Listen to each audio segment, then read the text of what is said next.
What's going on, guys? So I'm just outside of AMC theaters. I'm about to see Furiosa, the new Mad Max movie. And I'm going to be doing this little video before I go into the theater, and then I'll film again once I'm out of it.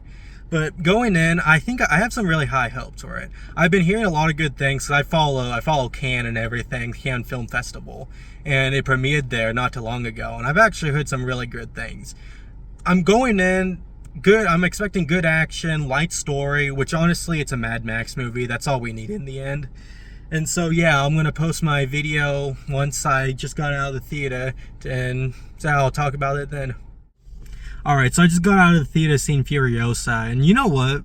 It was a pretty good movie. I think I was probably setting up my expectations too high, because, like, watching Fury Road, it's just a whole other level of action. Don't get me wrong, this movie had really good action, but I just think that I was just, like, setting up too high of a bar. Because honestly, it was a good movie, but, like, it's nowhere near the level of Fury Road. But I think for what it was a great movie. Like, Chris Hemsworth, I mean, he basically carried this movie. I mean, just his role as Dementus, like, absolutely, it was amazing. I'm so happy that he landed that role, because, like, I honestly don't know who else could have done it as good as he did. I think he just brought, like, a whole other level of just depth through the character. Like, he just, like, the way that he spoke and everything, like, I loved every second he was on screen.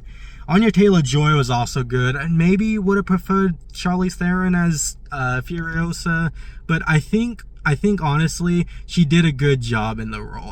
I liked enough to where, like, I was okay. By the end of the movie, I was okay with her not returning in the role. But her love interest, I don't even remember what his name was. He was a bad character, honestly.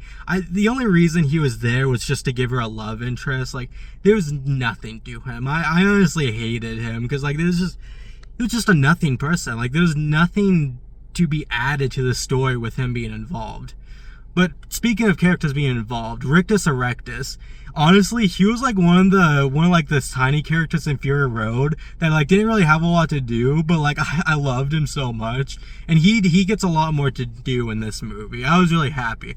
I was also really happy, like, just how much more Gastown and the Bullet Farms were involved, because, like, they kind of set it up in the first movie where, like, there's this Gastown and Bullet Farm that they plan on going to, and in the movie takes a different direction.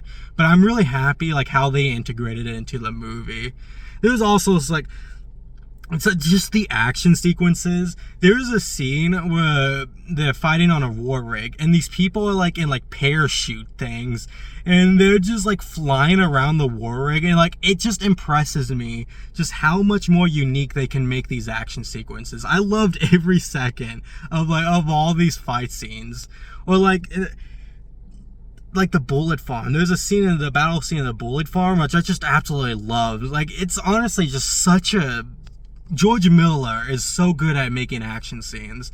Like, I really don't think that there's a whole lot of directors better than him at filming action than him.